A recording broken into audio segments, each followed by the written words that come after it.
Hello student. आज की हम क्लास फिर से स्टार्ट करते हैं।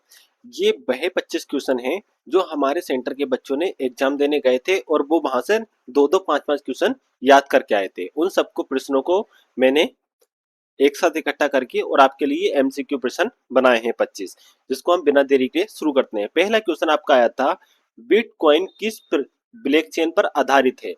ए इथोरियम ब्लॉकचेन पर, बी बिटकॉइन ब्लॉकचेन पर, सी हाइपरलेजर ब्लॉकचेन पर, या डी रिपल ब्लॉकचेन पर।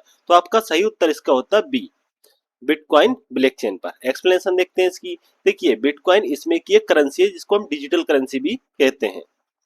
बिटकॉइन दुनिया की पहली क्रिप्टो करेंसी है और ये एक स्वयं की बिटकॉइन ब्लॉकचेन पर आधारित है।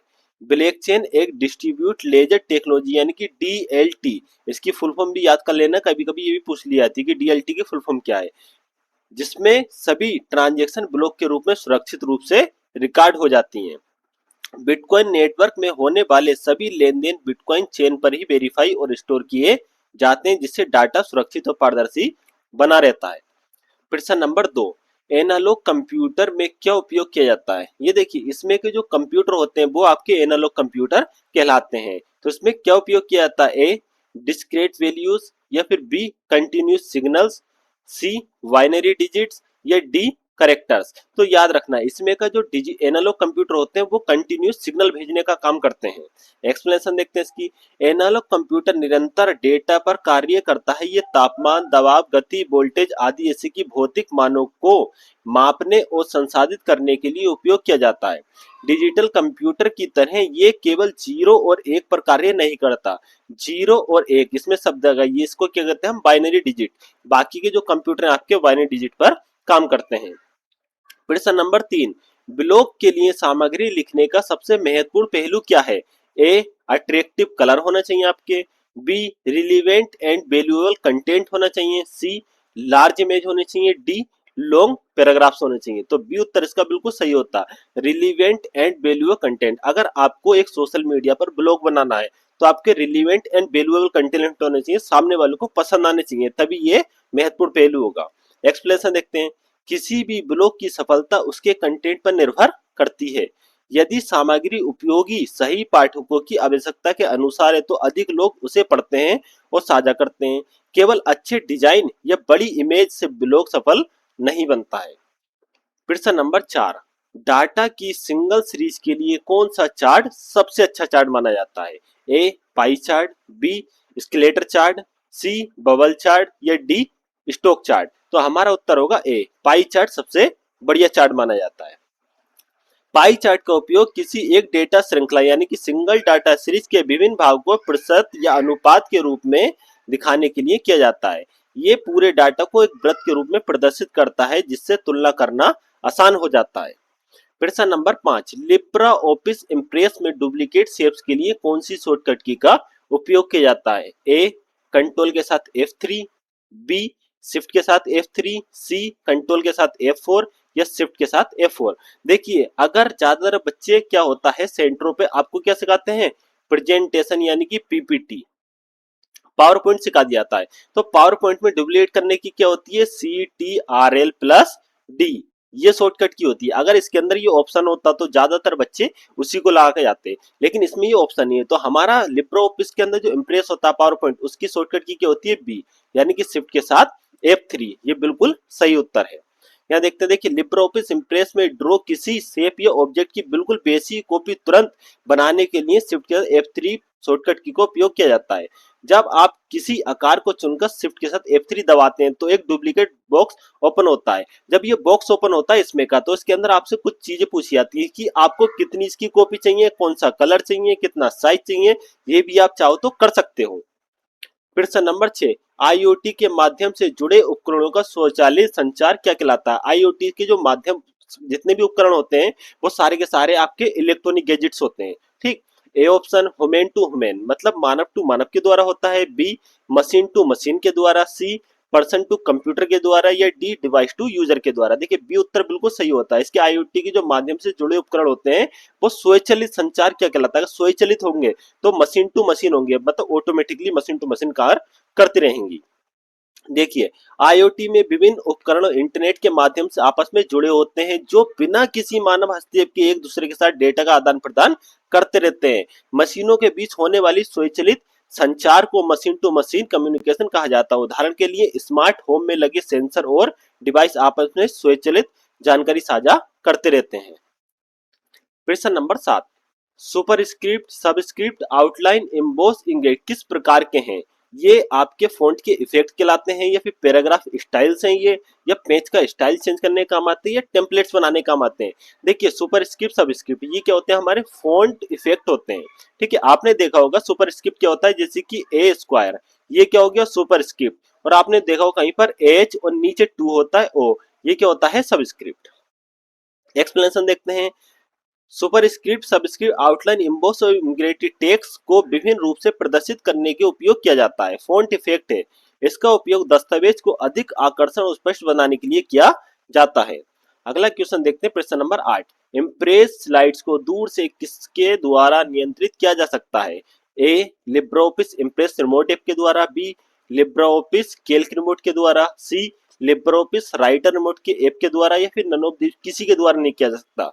तो हमारा ऑप्शन होगा ए लिब्रोऑफिस इम्प्रेस रिमोट ऐप के द्वारा। अगर आप फोन के अंदर इसको डाउनलोड कर लेते हो तो दूर से बैठे बैठे स्लाइड शो वगैरह आप कर सकते हैं। एक्सप्लेनेशन देखते हैं। लिब्रो ऑफिस इम्प्रेस में बनाए गए प्रेजेंटेशन को मोबाइल फोन या अन्य डिवाइस से नियंत्रित किया जा सकता है। इसके लिए Libre office impress remote app का उपयोग किया जाता है। ये सुविधा प्रस्तुत देने वाले व्यक्ति को स्लाइड अपने बदलने और प्रस्तुत को दूर से नियंत्रित करने में मदद करती है। प्रश्न नंबर 9, लिनक्स फाइल सिस्टम बनाने के लिए कौन सी कमांड उपयोग होती है? देखिए, विंडो जो लिनक्स होती है, आपने सुना होगा विंडो 7, विंडो 10, विंडो 11, ऐसी एक विंडो होती है लिनक्स। अगर उसके अंदर आपका पूछा जाता है कि फाइल सिस्टम बनाने के लिए कौन सी कमांड का उपयोग होता है, क्यों ज्यादातर ये कमांड पे चलती है। A option mkdir, B mkfs, C rm, या डी pwd। तो आपका जो सही उत्तर होगा बी mkfs। लिनक्स में नई स्टोरेज डिवाइस या पार्टीशन पर फाइल सिस्टम बनाने के लिए MKFS यानी कि मेक फाइल सिस्टम कमांड का उपयोग किया जाता है। ये डिस्क को डेटा संग्रह के लिए तैयार करती है। एग्जांपल देखिए इसका, mkfs.ext4 command ext4 file system बनाने के लिए उपयोग की जाती है। प्रश्न नंबर 10, लिनक्स फाइल में लाइनों, शब्दों और अक्षरों की संख्या गिनने के लिए कौन सी कमांड का उपयोग होता है?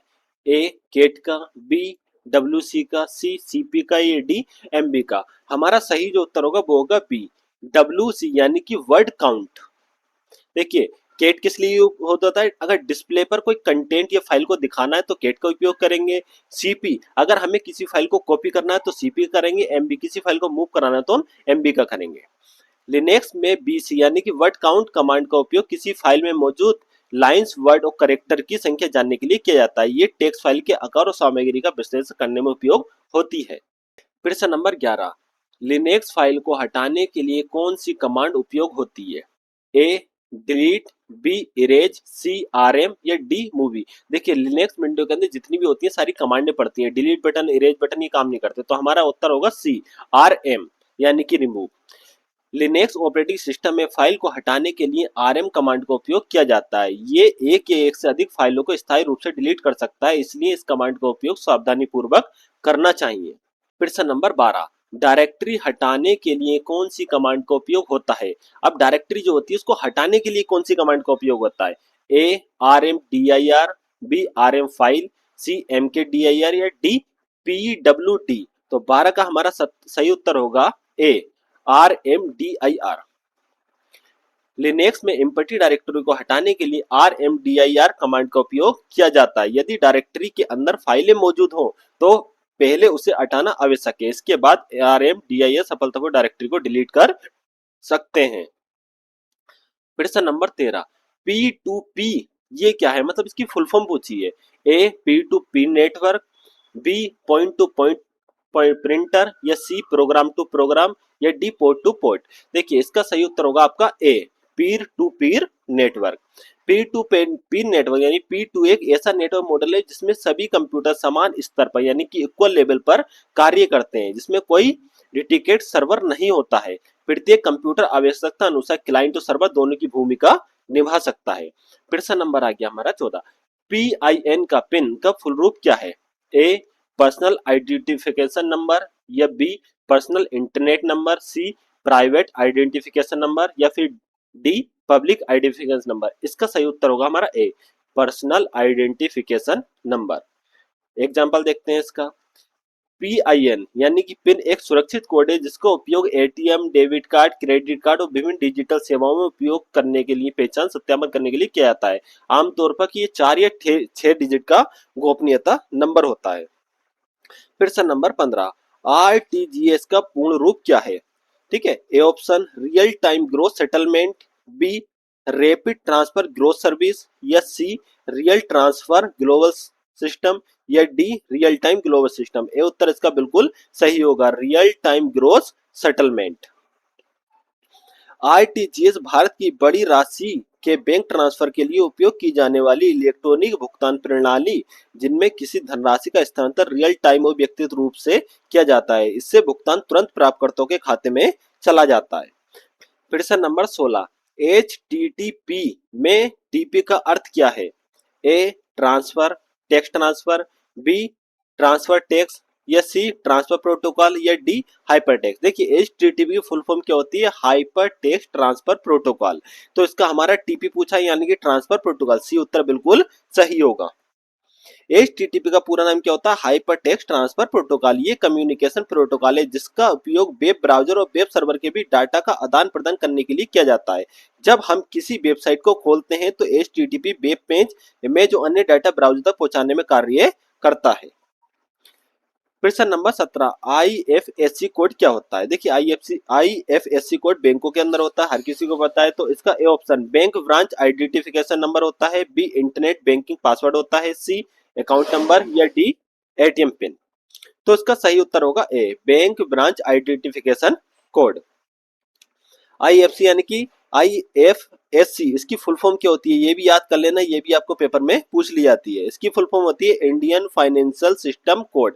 एक विशेष 11 अक्षरों का कोड होता है जो भारत में प्रत्येक बैंक शाखा की पहचान के लिए उपयोग किया जाता है। इसका उपयोग नेफ्ट, RTGS और IMPS जैसी इलेक्ट्रॉनिक बैंकिंग सेवाओं सही बैंक शाखा तक धनराशि पहुंचाने के लिए किया जाता है। प्रत्येक बैंक शाखा का IFSC कोड अलग अलग होता है। प्रश्न नंबर 18, पहला माइक्रो ATM आधारित आधार सेवा किस बैंक ने शुरू की थी? आज के टाइम पर आप देख रहे हो कि आधार कार्ड से क्या करते हैं, इंसान पैसे निकाल लेते हैं अंगूठा लगाकर। तो वो सबसे पहले किस बैंक ने शुरू करी थी वो पूछा है। ए SBI ने, बी ICICI बैंक ने, सी यूनियन बैंक ऑफ इंडिया ने, या डी HDFC बैंक में। इसका सही उत्तर होता है आपका C union bank of India. Explanation देखते हैं इसका। यूनियन बैंक ऑफ इंडिया उन शुरुआती बैंकों में से एक था जिसने आधार आधारित माइक्रो ATM सेवा शुरू की। माइक्रो ATM एक छोटा उपकरण होता है जिसकी सहायता से ग्रामीण और दूरस्थ क्षेत्रों में बैंक की सुविधा उपलब्ध कराई जाती है, जिसमें ग्राहक आधार संख्या और बायोमेट्रिक सत्यापन के माध्यम से नकद निकासी, बैलेंस जांच और अन्य बैंकिंग कार्य कर सकता है। प्रश्न नंबर 19, व्हाट्सएप ग्रुप में अधिकतम कितने सदस्य हो सकते हैं? ए 256, बी 1024, सी 2000, या डी अनलिमिटेड। याद रखना व्हाट्सएप ग्रुप के अंदर पूछा है तो ग्रुप में होते हैं हमारे 1024। अगर ब्रॉडकास्ट में पूछता तो वो होते हैं 2056। व्हाट्सएप के अंदर एक ब्रॉडकास्ट होता है उसके अंदर ये। अगर वो पूछता कम्युनिकेशन के अंदर उसमें 2000 कर सकते हैं। और अगर वो पूछता कि व्हाट्सएप के अंदर जो चैनल बनाए जा रहे हैं आजकल में तो उसके अंदर कितने भी लोग यूजर जुड़ सकते हैं अनलिमिटेड। इसके चारों ऑप्शन मैंने आपको एक्सप्लेन कर दिए। व्हाट्सएप ग्रुप में एक ऐसी सुविधा है जिसके माध्यम से कई लोगों को एक साथ संदेश या फोटो वीडियो दस्तावेज साझा किए जा सकते हैं। प्रश्न नंबर 20, लिब्रा ऑफिस राइटर की डिफॉल्ट फाइल एक्सटेंशन क्या है? इसमें पूछा है राइटर की। तो A option .ods, B option है .odp, सी ऑप्शन है .odt, और डी ऑप्शन है .xtxt। तो आपका जो सही उत्तर होगा इसका सही उत्तर होगा आपका ऑप्शन सी .odt यानी कि ओपन डॉक्यूमेंट टेक्स्ट। अगर वो पूछता प्रेजेंटेशन की यानी कि इम्प्रेस की तो आप बताते ये बी वाला ऑप्शन .odp। ठीक है, और अगर वो पूछता स्प्रेडशीट यानी कि आपसे कैल्क जिसको हम कहते हैं एक्सेल तो आप क्या बताते उत्तर। तो यहाँ पर हमसे क्या पूछा गया है राइटर की, तो राइटर की क्या हमारा होगा सी आंसर बिल्कुल सही होगा। एक्सप्लेनेशन है लिब्रा ऑफिस राइटर में बनाई गई फाइलें डिफॉल्ट रूप से ओपन डॉक्यूमेंट टेक्स्ट यानी कि ODT फॉर्मेट में सेव होती हैं। www का पूर्ण रूप क्या है? A world wide web, B world web wide, C wide world web, या फिर डी वेब वर्ल्ड वाइड। इसका उत्तर आप मुझे कमेंट बॉक्स में कमेंट करके बताइए कि इसका उत्तर क्या होगा। प्रश्न नंबर 22, लिनक्स में वर्तमान डायरेक्टरी का पाथ देखने के लिए कौन सी कमांड का उपयोग किया जाता है। कहाँ पूछा है कि विंडो लिनक्स के अंदर। ये ऑप्शन cd का, बी ऑप्शन pwd का, सी इच का, या डी mkdir का। तो आपका सही उत्तर होगा बी pwd का यूज किया जाता है। लिनक्स में pwd यानी कि प्रिंट वर्किंग डायरेक्टरी कमांड का उपयोग वर्तमान कार्यशील डायरेक्टरी का पूरा पाथ जानने के लिए किया जाता है। ये बताती है कि उपयोगकर्ता इस समय फाइल सिस्टम में किस स्थान पर कार्य कर रहा है। प्रश्न नंबर 23, लिब्रा ऑफिस राइटर में सेव करने की शॉर्टकट की क्या है। A control P, B control O, C control S, D control N. देखिए सही उत्तर होगा आपका सी कंट्रोल एस। सेव करने की, अगर प्रिंट करने की पूछता तो कंट्रोल पी, ओपन फाइल करने की पूछता तो कंट्रोल ओ, और न्यू फाइल की पूछता तो कंट्रोल एन। सही उत्तर हमारा होता। प्रश्न देखते हैं 24, यूआरएल का पूर्ण रूप क्या है। A uniform resource locator, B universal resource locator, C uniform reference link, या डी यूनिवर्सल रेफरेंस लिंक। देखिए यूआरएल क्या होता है, एक लिंक होता है। ये तो हर किसी को पता ही पता है कि लिंक जो होते हैं हम उसको क्या कहते हैं, यूआरएल। तो ज्यादातर बच्चे क्या करते हैं कि इन दोनों में से कोई एक आंसर लगा के आते हैं, लेकिन ये आंसर हमारा गलत होता है। इसका सही उत्तर होगा ए यूनिफॉर्म रिसोर्स लोकेटर। यूआरएल किसी वेबसाइट पेज या वेब रिसोर्स का इंटरनेट पर पता यानी कि एड्रेस होता है। ब्राउजर यूआरएल की सहायता से सही वेबसाइट या वेब पेज तक पहुंचा जाता है। देखिए उदाहरण के लिए जैसे कि ये लिखा है https www.example.com, ये क्या हमारा एक लिंक है जिसको हम यूआरएल भी बोलते हैं। प्रश्न नंबर 25, लिब्रा ऑफिस इम्प्रेस का उपयोग किस लिए किया जाता है। ए स्प्रेडशीट बनाने के लिए, बी प्रेजेंटेशन बनाने के लिए, सी डाटाबेस बनाने के लिए, डी ड्राइंग बनाने के लिए। तो हमारा सही उत्तर होगा बी प्रेजेंटेशन बनाने के लिए। लिब्रा ऑफिस इम्प्रेस एक प्रेजेंटेशन सॉफ्टवेयर जिसका उपयोग स्लाइड बनाने, एनिमेशन जोड़ने और प्रोजेक्ट प्रेजेंटेशन तैयार करने के लिए किया जाता है। ये माइक्रोसॉफ्ट पावर पॉइंट के समान कार्य करता है।